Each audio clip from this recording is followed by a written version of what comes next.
Нали знаете как хората казват, че човек като пие и забравя за проблемите си. И да, аз съм родена с късмет и като пия не просто забравям за проблемите си, ами си намирам и решение на проблемите. Сега ще ви разкажа една история преди вече повече от година. Се мотам аз в 3:30 в дискотеката, вече съм на 8-ми коктейл с киносалър и така се плосвам на VIP сапарето при една така приятна женска компания. Викам си, това са моите хора.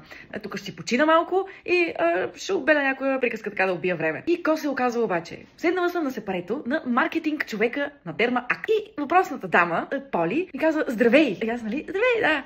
Така, аз съм ти писала.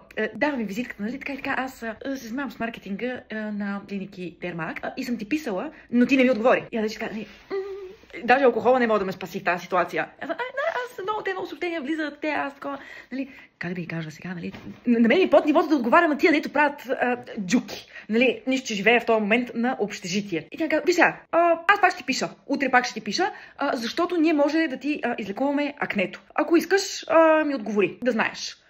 И аз съм: окей, да.